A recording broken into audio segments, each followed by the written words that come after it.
Buenas amigos, yo soy Carlos Cabezas y este es su programa Comentando, que abarca todo el saber humano en este su canal 17 WLRN, un canal educacional, un canal al servicio de todos ustedes. Con nosotros en el día de hoy tenemos la grata presencia de Manuel Martínez.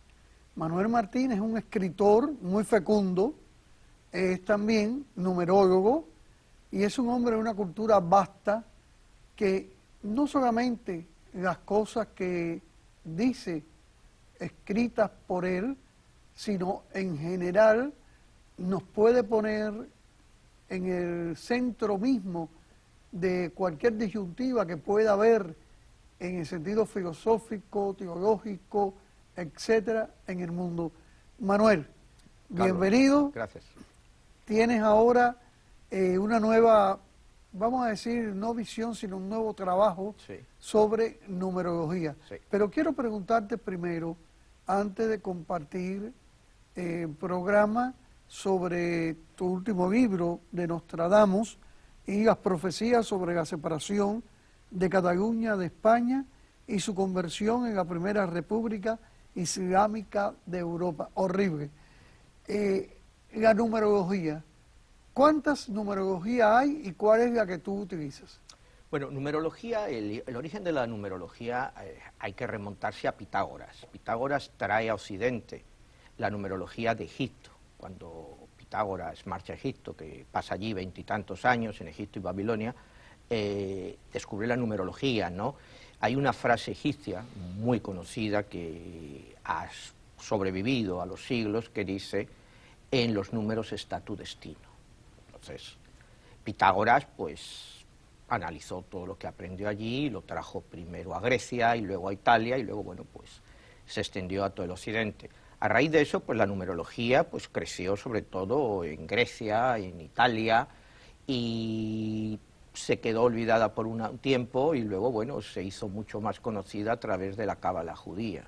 La cábala judía, pues, es la que a través del Zohar, incluso el libro de los números de la Biblia, pues te hace una numerología que ha prevalecido por mucho tiempo. Luego tienes numerologías, para mí la más acertada, la que yo utilizo, es la numerología Rosacruz modificada. Creo que si hubiera alguna vez, y haciéndote un paréntesis, creo que la numerología cambia de épocas, es decir, los idiomas tienen una influencia muy importante. Y es decir, ahora mismo, cuando yo estudio numerología, considero que hay que estudiarla en inglés, porque creo que los mensajes que nos manda la numerología nos lo manda en la lengua del imperio. Y en este momento, pues, vivimos en la época, pues, del imperio americano. Estados Unidos, pues, lógicamente, es un imperio económico y militar. Entonces, el inglés es hoy mismo en el mundo, pues, la norma fundamental. Entonces, por eso creo que hay que estudiar la numerología en inglés, pero lo que te decía, yo estudio la numerología Rosacruz modificada. ¿Y la caldea? Es demasiado antiguo, eso pues realmente no tenemos un gran conocimiento de ello, he leído de eso, lo he estudiado, pero hoy en día no aplica, no sé si me entiendes, es tan complicado irse tan atrás para tratar de entender la actualidad. Yo creo que la numerología debes de actualizarla al momento, es como te digo, la cábala, la numerología cabalística. Creo que, con todos mis respetos para la cábala, que la estudié por muchos años, ya es una numerología desfasada. Hoy en día hay que estudiar otro tipo de numerología porque los tiempos han cambiado, la tecnología ha cambiado. En uno de nuestros programas anteriores tú me hablabas del libro de Michael Drosnin, Los Códigos de la Biblia. The Bible Code. The Bible Code, exactamente, los Códigos de la Biblia. Y él ya ves que ya utiliza una computadora con programas para analizar la Biblia y los mensajes. Basado en lo mismo... Lo que se puede ver a posteriori. Lo que se quiere, exactamente, pero a mí eso me dio la idea de analizar las profecías de Nostradamus a través de la numerología, que nadie nunca lo había hecho. A ver si podía encontrar algo antes de que pasara. Bien, ¿quién es Nostradamus? Bueno, Nostradamus, pues todos le conocemos, es un astrólogo, profeta y numerólogo del siglo XVI, que escribió unas profecías llamadas en 10 centurias, donde escribía pues sobre el futuro de lo que iba a venir en el mundo, ¿no? Fue una persona de gran reconocimiento en las cortes reales de la época, en la corte francesa, y utilizado pues por casi todos los reyes y gente importante que querían saber de sus vivencias, ¿no? Nostradamus, como te decía, es muy oscuro, ¿no? O sea, se dice que era tan oscuro porque tenía miedo de la Inquisición le encarceló una vez, aunque fue brevemente. Entonces, sus profecías, aunque se interpreten posteriormente, creo que son demasiado oscuras para realmente tener el sentido que muchas veces se les da. ¿Se han dado? Bueno, los expertos en Nostradamus dicen que muchísimas de las profecías, por supuesto que se han dado, desde la Segunda Guerra Mundial, con Hitler, que lo llama Hinster, o sea, por su visión. Sí, si las interpretas, sí se han dado muchas. Pero mira, lo primero que quiero hacerte un inciso en qué es una profecía. Que eso es lo que yo quiero que las personas que nos están viendo entiendan. Una profecía no es más que una advertencia. Es una advertencia de algo que está por venir y que precisamente por eso viene la profecía, porque todavía estás a tiempo de evitar que eso se cumpla. Si nosotros ponemos los medios, esa profecía puede no cumplirse. Y ahí viene la profecía de Nostradamus en mi libro, esperando que esa profecía de Nostradamus no se cumpla. Bien, específicamente, ¿de qué habla usted en este libro? Bueno, el libro, la primera parte del libro es una interpretación de la profecía de Nostradamus. Si quieres te la leo. Está basada en varias centurias, pero creo que... Mira, la profecía empieza así. De la parte más profunda de España se disociará y al mismo tiempo abandonará lo que hasta ahora habían sido los confines de Europa. Entre enemigos será cautiva y se separará de Bruselas. Una potente flota armada se alineará frente a la ciudad. La religión de Alá triunfará y Barcelona será abandonada. 11 años después, en lo que por muchos siglos fuera parte de España, un rey muy poderoso derrotará a la media luna y hará que la gente del viernes bajen sus alas. Sí, me refiero a mi profecía sobre Cataluña. Esta profecía, bueno, yo la he interpretado primero como que después de todos los problemas que hay en España, Cataluña, acuérdate que yo esta profecía la descifré en el año 2008. En el año 2008 yo estrené una obra de teatro en Madrid que se llamaba En el nombre de Alá, que se puede ver en vídeo, está en el internet. Se me había olvidado decir que usted también ha escrito sobre teatro y ha tenido teatro. Sí, tuve un teatro aquí en Miami también. Entonces, la profecía, te digo, en el 2008 fue cuando pude descifrarla a través de la numerología, la puse en mi obra de teatro y la obra está grabada. O sea, todo lo que está pasando ahora en España ya estaba previsto por Nostradamus en la profecía desde el año 2008. Incluso si ves la obra de teatro, ves la fecha exacta que se celebraba el famoso referéndum del año 2014. En lo único que me equivoqué es que dije que era un 9-11, o sea, septiembre 11, pero fue un 11-9. O sea, pero que en numerología es lo mismo 9-11 que 11-9. El referéndum se celebró exactamente un 11-9. En vez de septiembre 9 fue noviembre 9. Pero que en numerología es lo mismo. Da igual que sea 9-11 o 11-9. O sea, pero no obstante, en español se menciona primero el mes y después el día. Sí, pero en numerología da igual, porque la suma es la misma. Es lo mismo. ¿Me entiendes? Cuando tú sumas, da igual que sumes 9 más 11, 9, 1, 10 y 1, 11, que 11, 9. 1 y 1, 2 más 9, 11. Es exactamente igual. ¿Me entiendes? Numerológicamente es lo mismo. O sea, y realmente la diferencia en unos meses no cambia nada. ¿Me entiendes? La importancia es los números, ¿no? ¿Por qué asocié el 11-9? Bueno, Cataluña celebra, aquí el 11 de septiembre fue, bueno, pues en Estados Unidos, uno de los días más dolorosos de la historia de Estados Unidos. Sin embargo, en Cataluña, siendo un día doloroso, porque celebran una derrota el 11 de septiembre, es la fiesta nacional de ellos. Entonces, ahí es la primera connotación que ya los une en numerología moderna al Islam. Los dos tienen la misma fecha de nacimiento. Porque la gran guerra del Islam contra Occidente empieza el 11 de septiembre, eso no hay duda. Es la primera fase de una guerra que muchos han denominado ya como la Tercera Guerra Mundial, empieza ahí. Entonces, si tú te acuerdas de mi primer libro, 11, el Código Secreto, yo ya lo basaba en el 11-9, que es el inicio de la guerra, y que es una guerra que, mira, que nos tienen equivocados, ¿no? Porque nos confunden, nos dicen los grupos terroristas, todo esto, que el miedo al Islam por el terrorismo, que si ISIS, que si esto, que si lo otro, y eso no es más que la punta del iceberg. O sea, eso no es importante.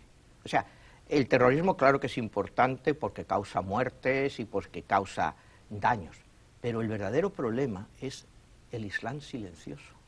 Ese Islam que, por ejemplo, es lo que se refiere el libro. En el caso de Europa, te voy a poner varios ejemplos. La población de Francia, bueno, ahora mismo hay ya 8 millones de musulmanes. Para que una cultura se mantenga, una familia tiene que tener 2.1 hijos por familia, para que sea por el padre y por la madre. En Francia, los franceses, y es de las natalidades más altas de Europa, tienen 1.8 hijos por familia, mientras que los musulmanes tienen entre 7 y 8 hijos por familia. ¿Qué te quiere decir esto? Te voy a dar un ejemplo que a mí me encanta siempre hacer.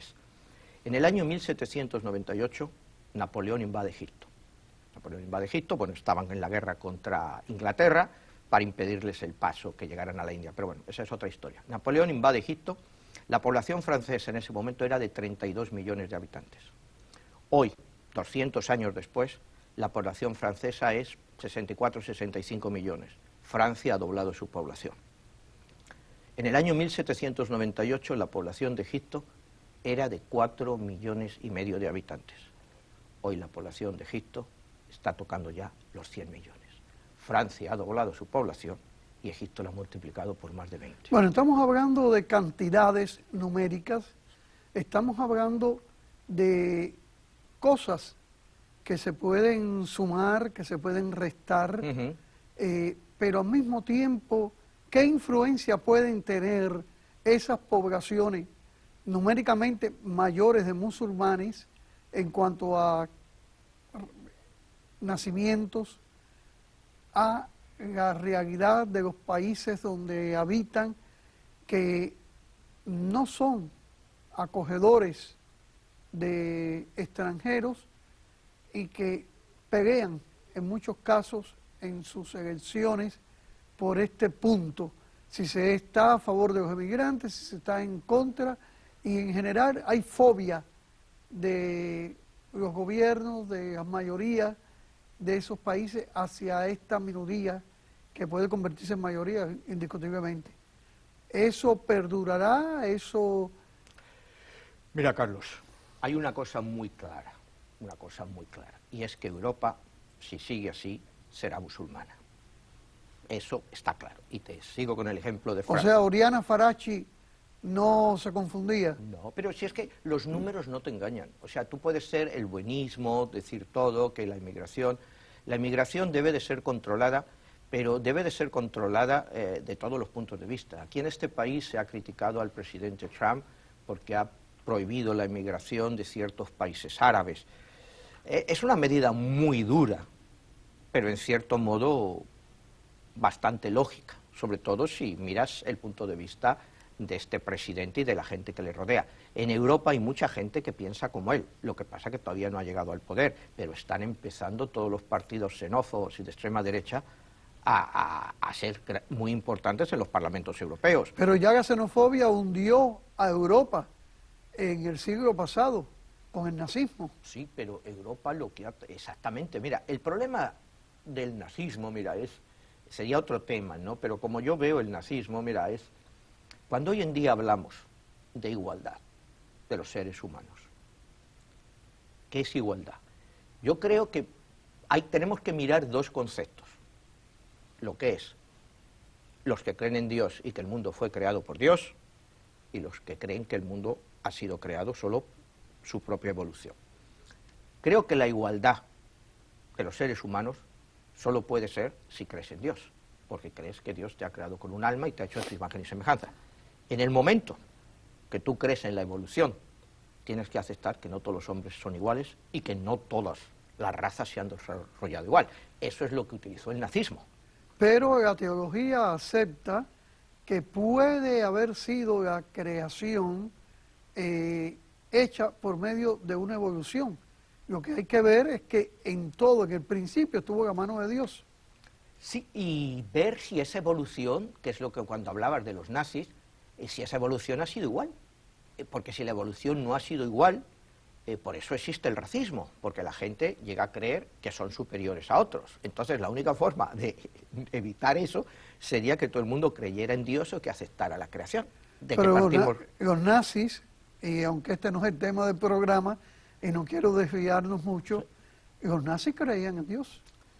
Bueno, en cierto modo, o sea, los nazis, depende qué nazis, o sea, había sí miembros, acuérdate que el partido nazi, otra vez sin desviarnos, llegó al poder con el apoyo de la democracia cristiana, porque creían que Hitler era un fenómeno pasajero.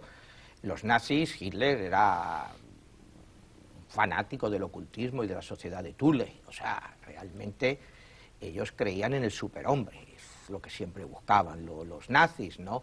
Pero volviendo a Europa, lo que es el racismo, ¿por qué se está produciendo este racismo? Y te estaba poniendo antes el ejemplo de Francia. Tú haz solo la extrapolación. Si un francés tiene 1.8 hijos, ponte que sean 2, un hombre y una mujer, esa familia va a tener otro hijo.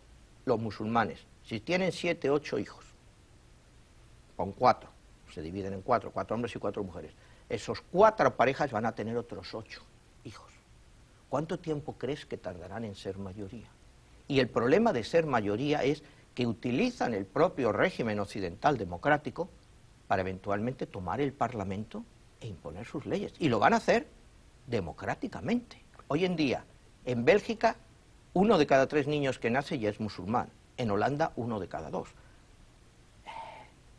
¿Cuánto tiempo van a tardar en ser mayoría, tener los parlamentos e imponer sus leyes?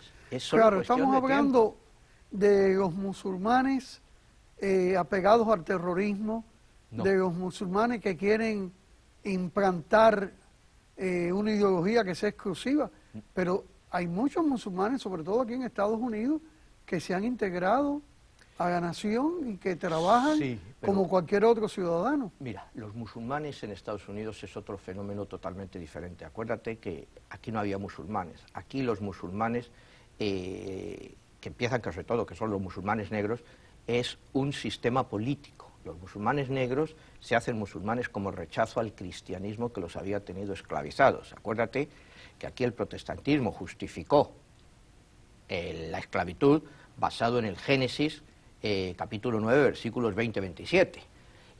Bueno, no voy a entrar en eso ahora, ¿no? Pero lo que voy es que el movimiento islámico aquí fue un movimiento político. Hoy en día, de todas formas, no representa un gran problema para este país. Hay 9 millones de musulmanes y Estados Unidos tiene 326 millones de habitantes. El problema real del Islam es en Europa. Y difiero contigo en el hecho de que el problema son los terroristas. El gran problema no son los terroristas, el gran problema es la mayoría silenciosa, la mayoría que tú dices que nunca hace nada, que no molesta a nadie, pero sí va a votar.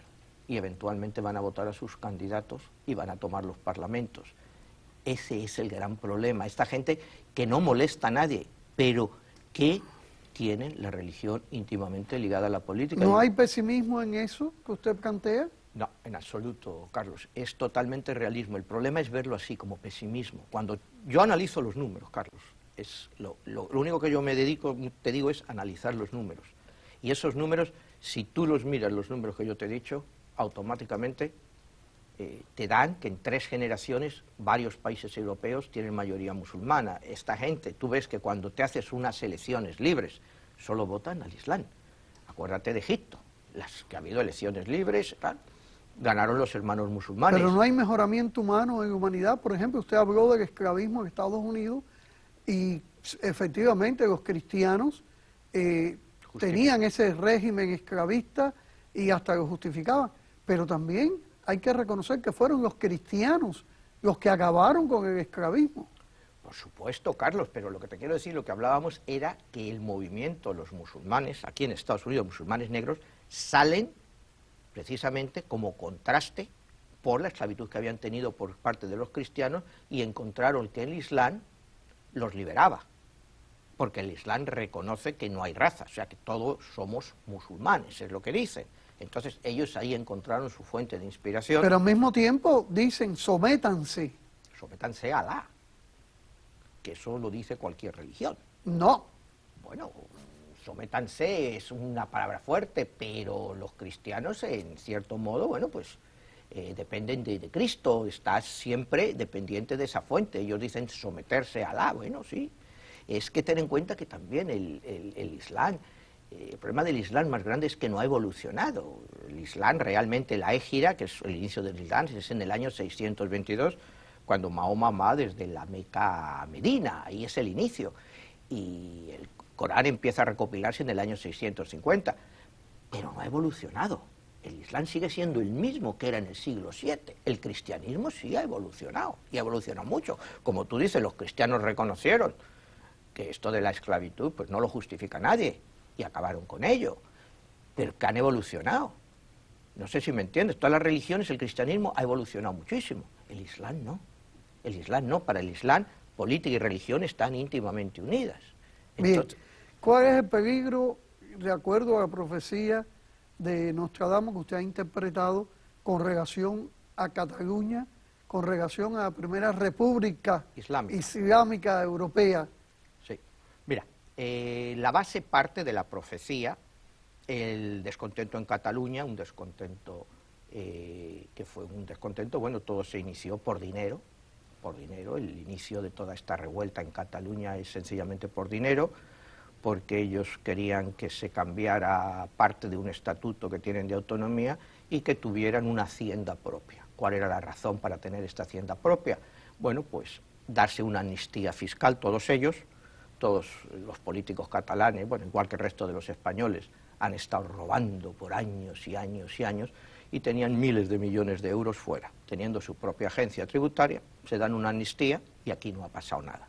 Pues se han destapado escándalos. Bueno, España es un país donde la corrupción no tiene límite. ¿No hay también un problema sociopolítico de fondo que siempre ha existido? Siempre, históricamente, siempre ha existido ese problema, ¿no? Pero lo que hay que entender es que Cataluña, en toda la historia de España, en toda la historia de Europa, nunca ha sido una nación. Lo más que ha llegado a ser ha sido un condado, nunca ha sido una nación. Entonces, los partidos nacionalistas, el problema del nacionalismo en general es que cuando tú hablabas de racismo, de xenofobia, llevan el racismo a un punto que creen que son superiores al resto de la gente que viven con ellos. O sea, ahora mismo Cataluña está dividida, es un 50% quiere separarse y un 50% no. Yo sigo creyendo que lo que hay detrás de todo esto es un problema económico, que realmente todos estos políticos separatistas lo que quieren es que pues los que no son separatistas se vayan de Cataluña, se vayan, automáticamente toda esta gente acabará apoderándose pues de sus casas, de todo eso, porque tendrán que liquidarlos a precios irrisorios, porque tú no te vas a quedar en un sitio donde no quieres estar.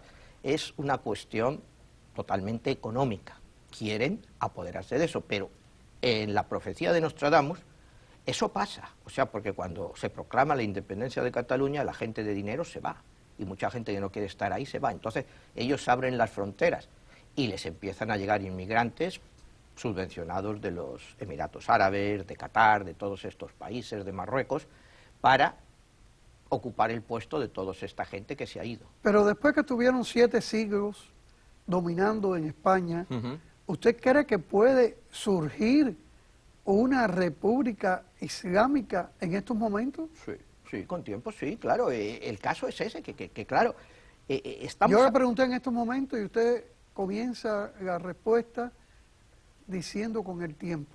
Especifique. Con el tiempo. Estamos hablando de que todo el proceso, si lo ve en la novela, es un proceso que lleva varios años, hasta que esta gente llega a España y logran tener mayoría. En el momento en que logran tener mayoría, es cuando ganan las elecciones parlamentarias y ponen su primera república islámica, que según la profecía de Nostradamus es aproximadamente en el año 2028. 2028, aproximadamente, sería en el año 2028, cuando logran hacerlo. Y los países islámicos, por supuesto, estarían interesadísimos en hacerlo, porque sería la punta de lanza para seguir la expansión por Europa. En el momento que tú tienes tu propio país islámico, ya puedes extenderlo por el resto de Europa y puede ser refugio de mucha gente. Esa es la teoría basada en la profecía de Nostradamus. Y tal como va Europa, mira, en España la población islámica ya ha llegado a 2 millones de personas. Estábamos hace 7, 8 años en 800.000, ya van por 2 millones. Te llegan pateras, te llegan de todo el mundo, o sea, y te tienen eso, 6, 7 hijos. Es que si lo concentras solo en una parte de España, los salafistas, o sea, que son los más radicales de los musulmanes, se han centrado en Cataluña como su centro de intervención. Eso no lo digo yo, eso lo dice Manuel Valls, que era el primer ministro francés. Dice que el salafismo ha consentido que Cataluña sea su base de acción. Los imanes más radicales de Europa están en España, o sea, en Cataluña, sobre todo en Gerona. Entonces, están formando las bases de las cuales nos avisa. ¿Qué repercusión ha tenido en España este libro? Acaba de salir, se está hablando, ¿no? Sí veo, hay bastantes artículos de prensa. Las ventas, pues todavía no me han informado, me dijeron que iba a vender como 3.000 libros, porque no se venden muchos libros, creo que llevo como unos 800. Pero bueno, o sea, yo no soy, en España no soy un autor conocido ni que venda muchos libros, ¿no? O sea, no soy, yo donde más libros he vendido es aquí y en Argentina sí. Pero le pregunté en España porque les interesa a ellos, les da miedo, de primera mano. Carlos, les da miedo el tema. En España, mira, cuando yo hice mi obra de teatro, que ya era esto, adelantándoselo, hubo muchísimos artículos y tal, y a la gente le da miedo. Yo estaba invitado como a 12 programas de televisión, fui al primero y me cancelaron todos los demás. Y estaba hablando por anticipado. Decía, este tío solo dice tonterías, que musulmanes, que si Cataluña islámica, Cataluña separarse de España. Ahora está a la vuelta de la esquina. Ahora dice, no tienen mayoría, no lo van a hacer. Con los gobiernos que hay en España, que los gobiernos de España son unos gobiernos pues oportunistas, o sea, lo que menos se preocupan es de la gente. O sea, los políticos con tal de estar ahí en el poder hacen cualquier cosa. Entonces, en un momento dado, pues llegan a un acuerdo y Cataluña se separa. O sea, es que a mí no me extrañaría. O sea, le digo, es que no me extrañaría. Entonces, la profecía de Nostradamus está clara, empieza en España con una república islámica y acaba trasladándose a toda Europa. Muy bien, Manuel, ha sido muy interesante. Gracias, Carlos. Aunque, no sé, veo mucho pesimismo. Y yo no soy pesimista, tengo fe en el mejoramiento humano, como decía Martí, pero agradezco su comparecencia. Gracias, Carlos. Y ustedes, amigos, hasta la semana que viene en otro programa Comentando.